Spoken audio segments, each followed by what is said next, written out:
नमस्कार, मैं हूं राजेश त्रिपाठी और आप मेरे साथ देख रहे हैं जननायक।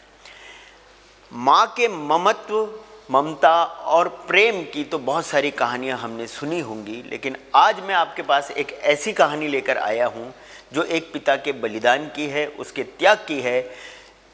पिता अपने बचपन में अपने सपने पूरे नहीं कर सका तो उसने अपने सपनों को परिलक्षित किया अपने बच्चों के अंदर, और अब उसकी ज़िंदगी की जंग, जो सबसे कठोर जंग कही जा सकती है, वो अपने बच्चों के भविष्य को लेकर है। ऐसी बहुत सारे किस्से बिखरे हुए होंगे, लेकिन ये किस्सा हम आपके सामने सिर्फ इसलिए लेकर के आ रहे हैं कि ये बाकी किस्सों से थोड़ा सा अलग है, थोड़ा सा हटके है। तो आज देखिए मेरे साथ उन 3 बच्चों और उनके पिता के संघर्ष की कहानी। यह है राजेंद्र राठौड़। बदकिस्मती से तकदीर ने इन्हें ऐसा कुछ नहीं दिया जिस पर ये नाज कर सके, सिवाय इनकी फौलादी हिम्मत के, जो जिंदगी के बुरे से बुरे हालात से भी लोहा ले रही है। जितना सा कमाते हैं वही पूरा नहीं पड़ता, फिर भी हौसला कम नहीं है। परिवार में माँ है, पिता है, पत्नी है और 3 बच्चे हैं। बच्चों को गोल्डन चाइल्ड बनाने के सपने पर कई बार पत्नी के उलाहने भी सुनने पड़ते हैं, लेकिन वे अपनी राह पर चल रहे हैं। राजेंद्र कुमार राठौड़ हमारे स्टूडियो में हैं और उन्हीं की जुबानी सुनिए उनके संघर्ष की कहानी। मेरे साथ हैं राजेंद्र कुमार राठौड़। राजेंद्र कुमार राठौड़ वो पिता हैं जिनके संघर्ष और की बात आज मैं आपसे कर रहा हूँ।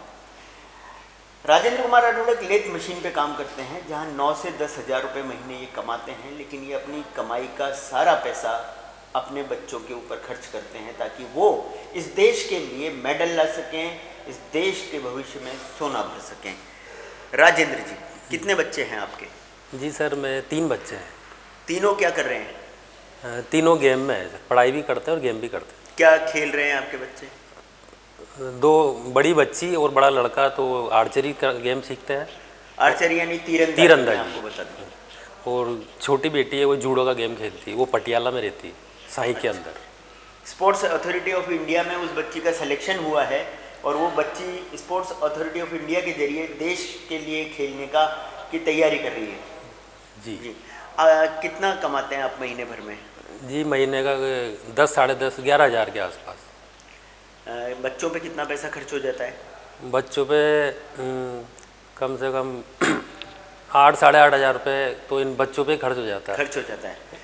तीनों आपके बच्चों ने महंगे खेल क्यों चुने? जो आर्चरी है, आर्चरी में धनुष और बाण, तीर जो होते हैं वो काफ़ी महंगे होते हैं, लेकिन जूडो में ऐसा कोई उपकरणों की ज़रूरत नहीं होती है, लेकिन बच्चों को डाइट बहुत अच्छी देनी पड़ती है। तो ऐसे महंगे खेल कैसे चुने आपने? सर, मैं जब इन बच्चों की उम्र का था तो मुझे भी खेल में बड़ी रुचि थी। जी। मैं भी कुश्ती वगैरह खेलता था। अच्छा। बाकी घर के हालात ऐसे नहीं थे। देख के लगता नहीं कुश्ती खेलते थे आप? नहीं सर, इनमें तो क्या थोड़ी टेक्निक होना चाहिए, जितना कम वेट हो उतना अच्छा रहता है। नहीं, बताइए आप। तो घर के हालात ठीक नहीं थे। पापा जो रेडियो वगैरह चलाते थे तो इतनी इनकम होती नहीं थी। तो मैंने 2-4 साल तक गेम खेला, फिर उसके बाद पढ़ाई की और पढ़ाई के साथ साथ फिर काम सीखा मैंने। अच्छा। हाँ। तो मेरा आप अपने सपने को पूरा करने के लिए अब अपने बच्चों को खिलाड़ी बनाना चाहते हैं? जी बिल्कुल। क्या है परफॉर्मेंस बच्चों की?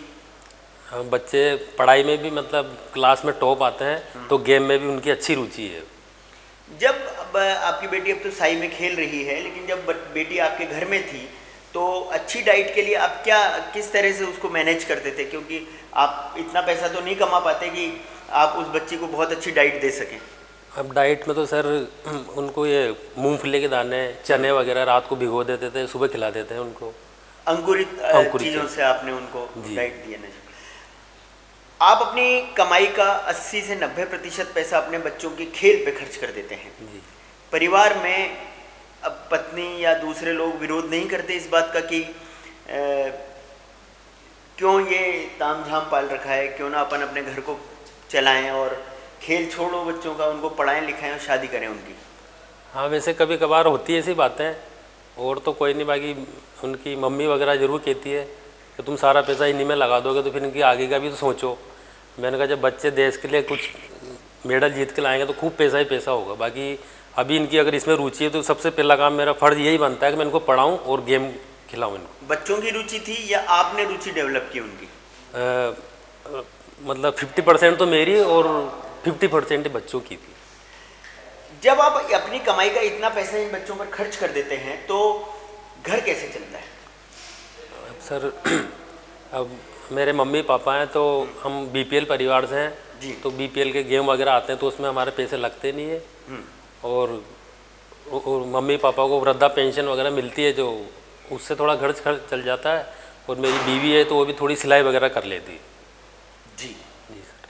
धन्यवाद राजेश जी। राजेंद्र जी, आप हमारे पास यहाँ स्टूडियो में आए। उनकी एक बेटी पिछले दिनों अहमदाबाद में खेल कर आई है, जहां उसकी सराहना भी हुई। तीरंदाजी कर रहे दोनों बच्चे भी हाल में स्टेट लेवल की स्पर्धा में खेल कर आए। यहाँ उन्होंने मेडल भी जीते। कब से तुम तीरंदाजी की ट्रेनिंग ले रही हो? मेरे को 4 महीना हो गया। 4 महीने का। क्या करते हैं आपके पापा, क्या करते हैं? सर मेरे पापा लेथ मशीन का काम करते हैं। लेथ मशीन पे काम करते हैं। तो वो कैसी है, मतलब कैसी परिवार की स्थिति कैसी है? उन्होंने उसके बावजूद तुम्हें खेलने के लिए भेजा है।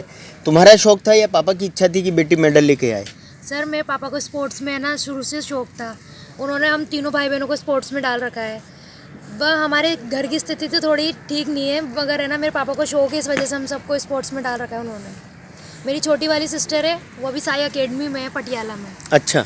और हम दोनों भाई बहन आर्चरी में हैं। आर्चरी में हो? Yes sir. तो क्या करना चाहती हो, क्या है तुम्हारी उम्मीदें? सर यही कि देश के लिए गोल्ड मेडल लेके आना है। राजेंद्र कुमार राठौड़ मेरे साथ खड़े हुए हैं, आप देख रहे हैं। और ये एक ऐसी मिसाल है, ये इनकी स्टोरी का जो मोरल है वो मुझे लगता है कि वो यही है कि अगर आदमी ठान ले अपनी ज़िंदगी में कुछ करने के लिए तो उसे कोई परेशानी, कोई मुसीबत, कोई आपदा नहीं रोक सकती है।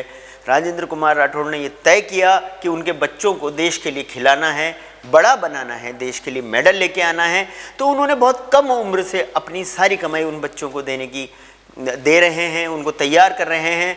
और उन्हें उम्मीद है पूरी कि इनके बच्चे देश का नाम रोशन करेंगे। और वैसे मैं आपको बता दूं कि गूदड़ी के लाल इसी तरीके के होते हैं, जो जब एकदम चमकते हैं तो सारी रोशनी से पूरा देश चकाचौंध हो जाता है।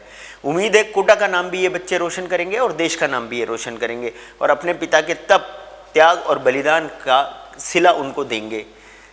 ऐसी ही खबरों के लिए जुड़े रहिए आप हमारे साथ, देखते रहिए जननायक, पढ़ते रहिए जननायक।